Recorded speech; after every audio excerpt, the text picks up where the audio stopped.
सब पत्रकार बंधुओं का इस पत्रकार वार्ता में स्वागत है, अभिनंदन है। सबसे पहले आपको सावन मास की शुभकामनाएं, बधाई।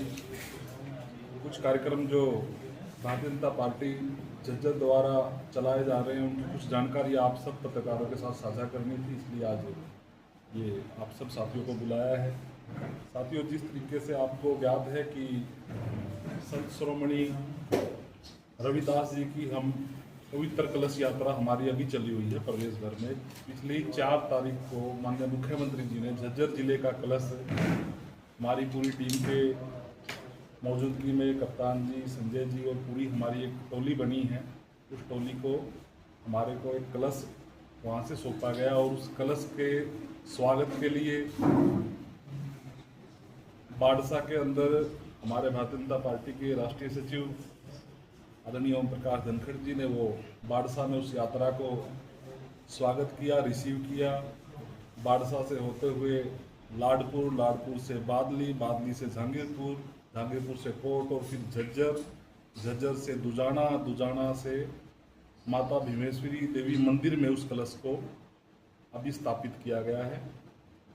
उसके बाद अभी आगामी जो हमारी यात्रा है वो सभी मंडलों में और सभी गांवों तक और सभी हमारे जो मंदिर है और जन जन तक वो कलश हमारा जाएगा।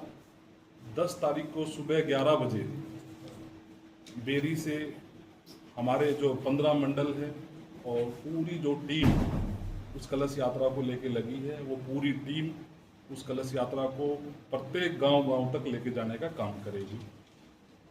इस तरीके की योजना आपके साथ साझा करनी थी। एक पार्टी की तरफ से हमारी तिरंगा यात्रा जो आगामी इसी माह में होनी है, इसी महीने में होनी है। 12 तारीख को भाद्रगढ़ की तिरंगा यात्रा हमारी रेलवे स्टेशन रोड से रोहतक रोड पर शहीदी स्मारक है वहाँ तक होगी।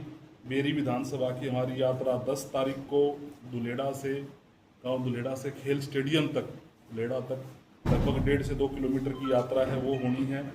इसी तरीके से झज्जर विधानसभा में हमारी अंबेडकर चौक से भगत सिंह चौक तक की यात्रा 12 तारीख को सुबह 10 बजे होनी है। इसी तरीके से हमारी बादली विधानसभा की जो तिरंगा यात्रा है वो 13 तारीख को शाम को 4 बजे रखी गई है।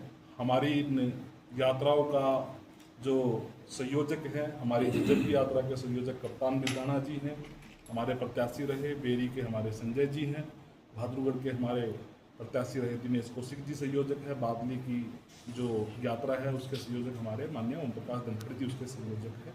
इसी तरीके से संगठन के जो इस महीने में होने वाले काम हैं वो इस तरीके से चलाए जाएंगे। वो आप सब साथियों के साथ हम लोगों ने साझा करनी थी। और कल मैं एक प्रेस देख रहा था तो कुछ लोगों को इस यात्रा को लेकर पेट में भी दर्द है, तो उन लोगों को भी कहीं ना कहीं इस बात को सोचते हुए और एक और टिप्पणी उनकी तरफ से की गई कि हमारे पार्टी के जो नेता है ओम प्रकाश धनखड़, उन्होंने वहाँ रोहतक में जो एक आप सब साथियों को पता है एक रील साझा हो रही है और उनका कहना ये है कि उन्होंने छात्रों के लिए बात कही। हमारा जो प्रदर्शन था वो कांग्रेस के मुख्यालयों पर था और सीधा सीधा कांग्रेस पार्टी के खिलाफ हमारा प्रदर्शन था। उसमें जिस तरीके की बातें कांग्रेस पार्टी के कुछ नेता कह रहे हैं और बयानबाजी कर रहे हैं, मैं आप सब साथियों के साथ एक रील साझा करना चाह रहा हूं, जिस रील में आप लोग देखेंगे कि उनके पार्टी के नेता किस तरीके से हमारे देश के प्रधानमंत्री जी को, गृह मंत्री जी को किस तरीके से और किस शब्दों के साथ वो लोग कोट कर रहे हैं। उसके बाद आपको ये बात समझ में आ जाएगी कि कौन सी बात कितनी ठीक है। नरेंद्र मोदी की बात करेंगे उनसे आप सामने उनको कहो कि आपका प्रधानमंत्री गद्दार है, आपका होम मिनिस्टर गद्दार है, आपका संगठन गद्दार है। किस तरीके की भाषा का प्रयोग कांग्रेस के नेता कर रहे हैं। मैं उन नेताओं को जो नेता टिप्पणी कर रहे हैं उनको ये बात कहना चाहूँगा कि आप अगर नैतिकता की बात करते हैं तो नैतिकता की बात आपको अपने नेताओं को भी बतानी पड़ेगी। किस तरीके से देश के प्रधानमंत्री को गृह मंत्री को वो गद्दार कह रहे हैं, किस तरीके से एक संस्था के ऊपर आरोप लगा रहे हैं, ये सारी बात। और मैं तो ये भी कह रहा हूँ कि मैंने धनखड़ जी ने तो किसी का नाम ही नहीं लिया।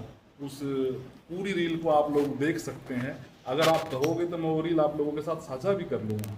उस रील में उन्होंने जो शब्द वो कह रहे हैं कि बच्चों के लिए खिलाफ यूज किए, तो ऐसा आप लोग सब आप लोगों ने भी दिखाया, वो रील भी चली, आप लोगों ने इस रील को देखा भी।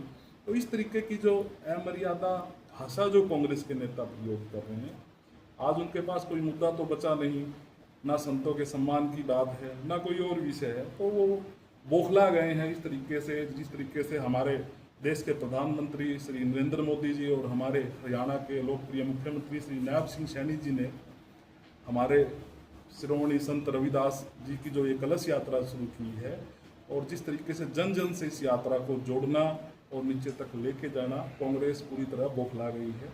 मेरा इतना